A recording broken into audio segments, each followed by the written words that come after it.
প্রসূতির মৃত্যুকে ঘিরে উত্তেজনা বেসরকারি নার্সিংহোমের সামনে। প্রসূতির মৃতদেহ রেখে বিক্ষোভ মৃতার পরিবার ও প্রতিবেশীদের। নার্সিংহোমের গ্রিলে ধাক্কাধাক্কি মৃতার পরিবারের।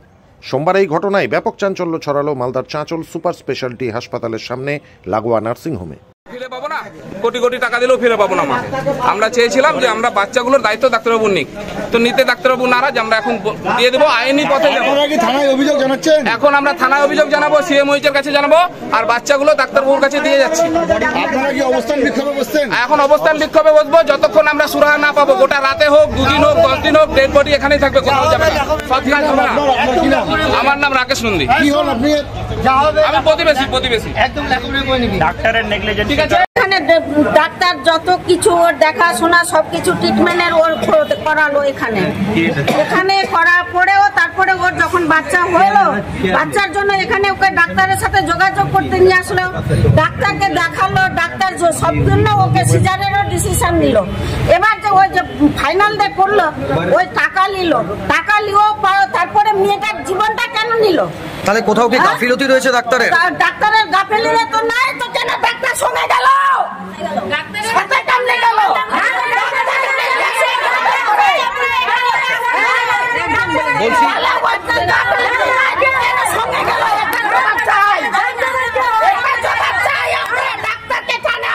আচ্ছা দিদি, বলছি ডাক্তার কি কোথাও ভুল করেছে ট্রিটমেন্টের ক্ষেত্রে? তুমুল বিক্ষোভ মৃতার পরিবারের। সেখানে চিকিৎসকের খোঁজ চান আত্মীয়রা। ওই চিকিৎসক চেম্বারে ঢুকে পড়েন। তালাবন্দি গ্রিলে ধাক্কাধাক্কি করতে থাকেন বিক্ষোভকারীরা। 1 ঘন্টা ধরে তীব্র উত্তেজনা পরিস্থিতি ওই নার্সিংহোম চত্বরে। কবে ভর্তি হয়েছে? আজকে কি সিজার হয়েছে? মায়ের অবস্থা কি বর্তমানে? তাহলে কি ডাক্তারের গাফিলতি থেকে মারা গেছে? আচ্ছা, আপনারা কি চাইছেন এখন? ঘটনাস্থলে চাঁচল থানার পুলিশ ও র্যাব মোতায়েন রয়েছে। পুলিশকে বেগ পেতে হয় ধুন্ধুমারে। জানা যায় মৃতার নাম দীপিকা দাস, বয়স 23 বছর, বাড়ি চাঁচল থানার কলিগ্রাম দক্ষিণ পাড়ায়।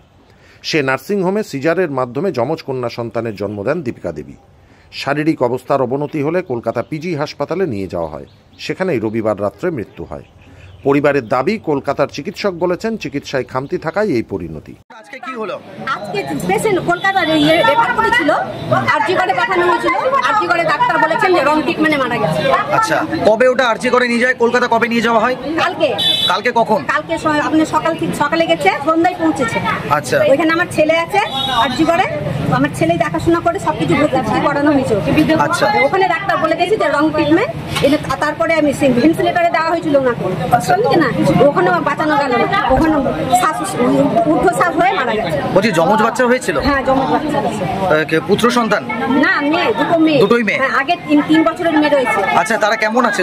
বাচ্চাগুলো সুস্থ আছে, কিন্তু মা মারা গেছে। কখন মারা গেল? কালকে রাত্রি 2টো। আচ্ছা, হ্যাঁ রাত্রি 2টো। তাহলে কি এই যে নার্সিংহোমে, চাঁচলে যে নার্সিংহোমে আপনারা ভর্তি করেছেন, এখানে কি রং ট্রিটমেন্টের কারণে মারা গেছে? রং ট্রিটমেন্ট হয়েছে, সেই কারণে কি মৃত্যু?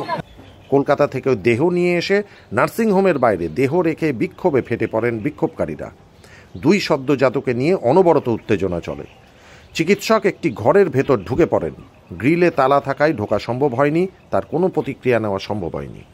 আচ্ছা, তারপর কোথায় নিয়ে গেলেন? তারপর নিয়ে চলে গেলাম একবার কলকাতায় গিয়ে কি বললো? আরজি করে কি বললো? আরজি করে গিয়ে বললো যে বললো যে যেখানে তোমরা সিজার করেছো সেইখানে তোমাদের ভুল সিজার করেছো, ভুল ট্রিটমেন্টের কারণেই কি মৃত্যু? হ্যাঁ। আচ্ছা, কি ব্যুরো রিপোর্ট, সংবাদ বাংলা।